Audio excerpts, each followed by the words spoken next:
Callaway Apex Pro. We're going to compare it up to the Titleist T100, two comparable in loft clubs, two irons that I think lots of golfers would be thinking, should I go that one or that one? They're kind of player irons. Maybe a little bit player performance. They do offer some help. Let's talk about who they would suit. Are they worth the money? Are they any good? Titleist or Callaway? Who makes the better player iron? So down by the ball, I would say the Titleist presents that slight bit thinner on top in its look. The Callaway has a more rounded toe and a slightly more bulbous knuckle. Definitely a bit more slender and definitely more rounded up in the toe area here where it's a bit more spiked in the Titleist. Again, one or the other isn't going to be more preferable, it's your preference. Little bit more round in the knuckle area as well. Both feature that kind of barring across the back with the cavity at the top. Soles look very, very similar. Again, say the Callaway has more of a visual kind of rounding of the sole, which obviously this does have the sole design, and a little bit more of a satiny finish. They're both satiny finish, but this one's slightly more chrome. This one's that kind of slightly off. This has the black badge where this just has the stamping on the back. Titleist feels super solid. Like, you cannot fault how that feels. A little bit off the toe, that one, but again, you do feel like, and it's a feeling, you know, if that's a blade, you're just going to be more responsive of how much that feels like it's dropping back. You've got that assurance that you think, oh, there is some barring there. Next to no offset in both of these clubs, which I quite like. You know, if you're not into offset, which just general player isn't, these are going to appeal. Titleist just feels great. I mean, Titleist haven't made a bad feeling club, I think, for a long time, if ever. That feels lovely. Apex Pro next. Again, they write forged on it. Gotta tell you, it's forged. I love the look of the Apex. It's definitely more rounded. I think out of the two, I would be more of a Titleist look fan personally, but it's horses for courses, what you would like. I like the slightly thinner edge if I'm going for this bracket of club, because I actually like a more figure edge, and I like the lines on the Titleist better. The Callaway, it's a little bit more compared to the on its own, it looks fine, but when you compare it to one, it looks a little bit more mushy, not as defined. Oh yeah, that feels as good as anything. Oh, feels nice.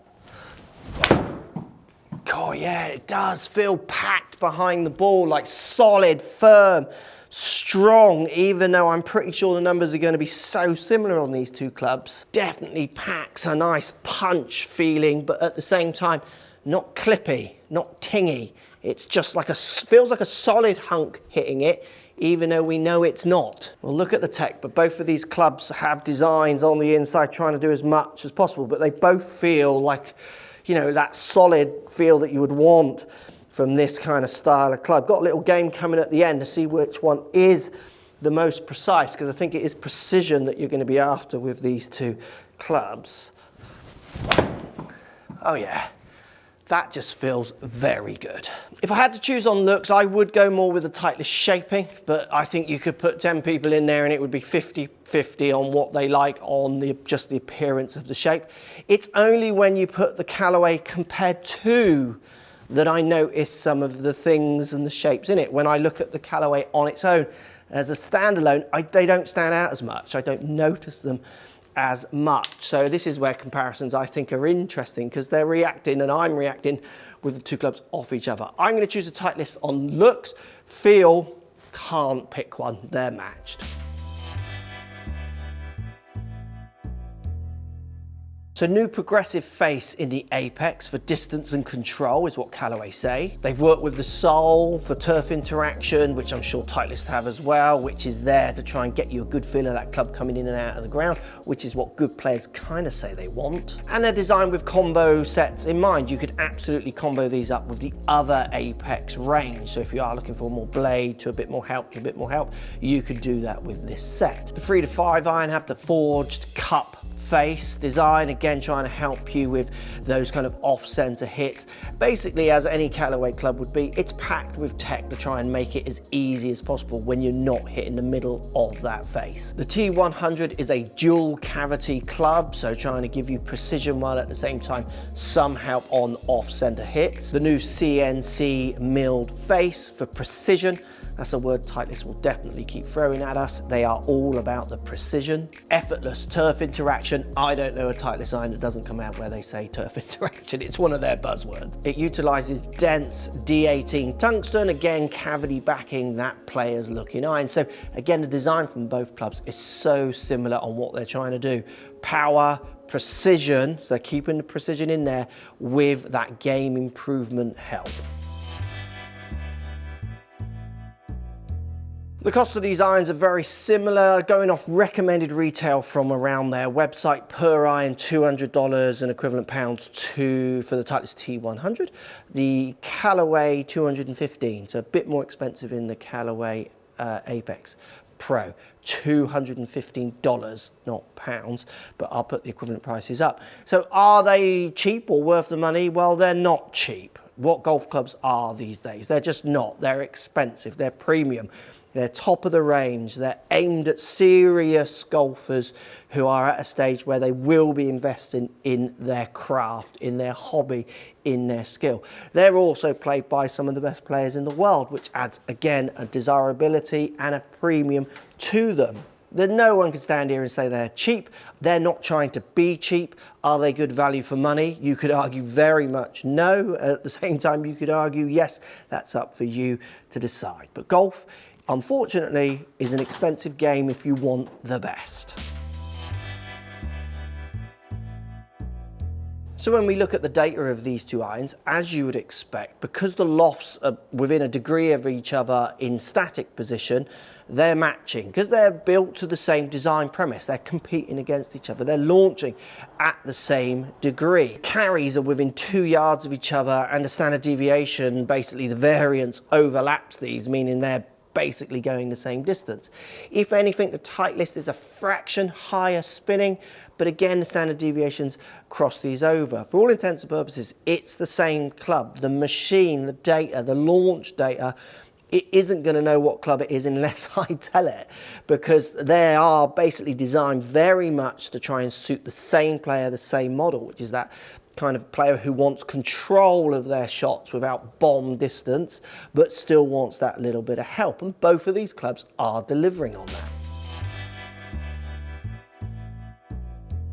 So we're 185 out, and this is a tough par 3 with the pin tucked. Very small sliver of green to try and hit. Let's test the precision of these clubs. Going to start with the Apex Pro, because I'm going to have to push this to my limits, which means I will start pushing any levels of precision beyond their limits, because I'm having to go faster. It's going to vary a bit more variation on strike, so the precision's going to go. And because I'm going faster, I might not be able to control the other angles as well. So I'm going to push myself to push the precision. Which one of these clubs can actually get this green? Apex Pro to kick us off. I'm having to really kill it to make it, and I've pulled that one. I think we're making it. Yeah, we wouldn't have made that. That's just left. Great hit. Felt really good. But again, my precision isn't there, and the club can't help me. T100 next. That one was 15 yards away.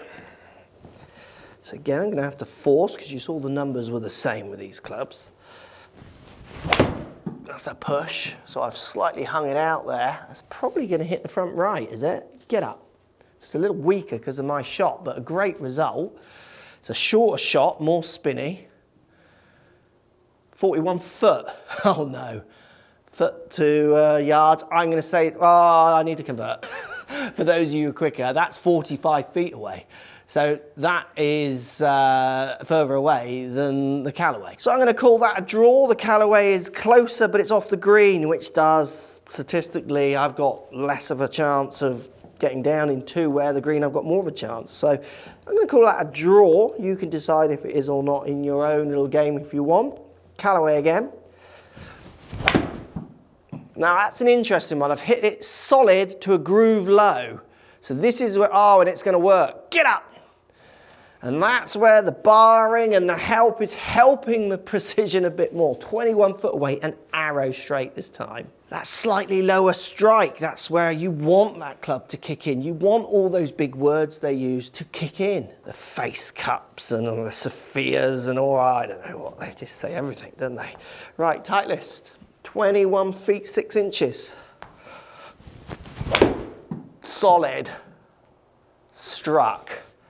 Is that getting up there? Yeah, a little bit further. Yeah, landing on the green there. That's that groove difference. That's a winner for Titleist, 15 foot. Titleist is 1 up. So let's stay with the Titleist then. So I do feel that I can give these a bit of a wallop, even though I'm using, in effect, a player's iron. So I've tried to give that loads more. Can I throw it up the green a bit more? Tried to up the speed, and I have. Sit now because the green runs away. Stop, stop, stop, stop, stop. So again, I pushed myself a bit more there. 16 foot, like very precise, the Titleist. And to be fair, I'm quite precise today. Can the Callaway compete with that? No, I think it can.